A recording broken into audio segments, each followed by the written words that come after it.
2027 2027 সময়টা হয়তো আর বেশি দিন নেই। 4টা বছর দেখতে দেখতেই কেটে যাবে। এই 4 বছর পাল্টে যাবে অনেক কিছু। আমরা অনেকটা বড় হব। আমাদের এই ফ্যান্ডমটাতে এসে আরো কয়েকশো আর্মি যোগ দেবে। আবার কেউ কেউ হয়তো নিজের স্বপ্ন পূরণের জন্য অন্য দেশে পাড়ি জমাবে। বিটিএস মেম্বাররা যেমন এখন এক একজন এক একটা জায়গায়, কেউ কেউ মিলিটারি ক্যাম্পে, কেউ কেউ বা মিলিটারিতে যাওয়ার জন্য প্রস্তুত নিচ্ছে, কেউ কেউ হয়তো নতুন গান নিয়ে ব্যস্ত, কেউ কেউ হয়তো পরিবারকে সময় দিচ্ছে। ইতিমধ্যে জিন ও যেই হব দুজনেই মিলিটারিতে, কিছুদিন পর আবার আরেমুকমাকেও যেতে হবে। এমন করতে করতে সবাই যাবে, বাদ যাবে না কেউ। তাদেরকে যদি আবার একসাথে পাই তাহলে সেটা 2026 সালে। 26 আর 25 এই 2 সালটাই তারা আমাদের কাছে থাকবে। দেখতে দেখতে 2টা বছর এমনিই কেটে যাবে।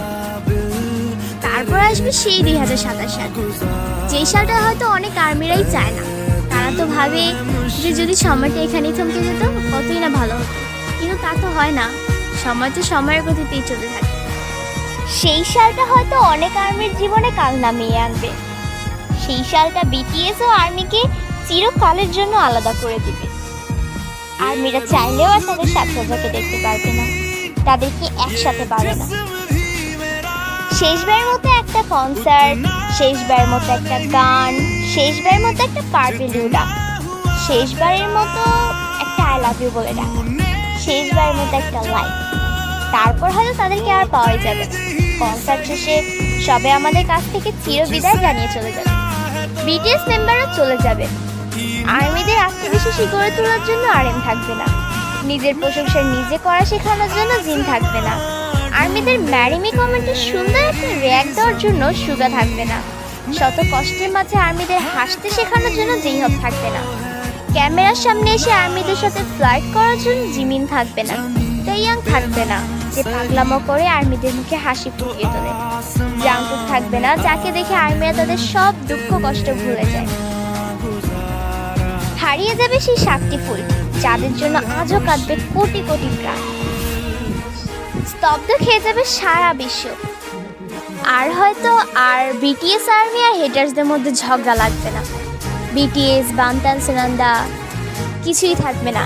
আর্মি নামক কিছুই থাকবে না। থমকে যাবে সব কিছু।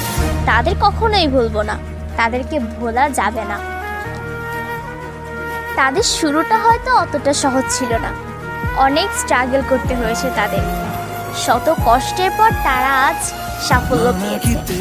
তারা হয়তো একটি উদাহরণ আমাদের জীবনের জন্য। একদিন হয়তো ইতিহাসের পাতায় লেখা থাকবে যে বিটিএস নামক একটি ব্যান্ড ছিল, সেখানে 7টি বালক ছিল। 7টি বালকের মুখে ভীষণ মায়া, আর ছিল কোটি কোটি আর্মি। সব আর্মিদের নয়নের মণি ছিল তারা। শান্ত হয়ে যাবে সেই, কিনতে হয়তো সে আর কোনো পাগলামো করবে না। সে তার পার্সোনাল লাইফ নিয়ে বিজি হয়ে পড়বে।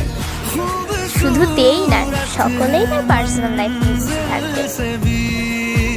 শুধু পড়ে থাকবে বিটিএস ও আর্মি কিছু পুরনো স্মৃতি। কখনো যদি বিটিএসকে নিয়ে কেউ খারাপ কোনো কথা বলে বা মন্তব্য করে,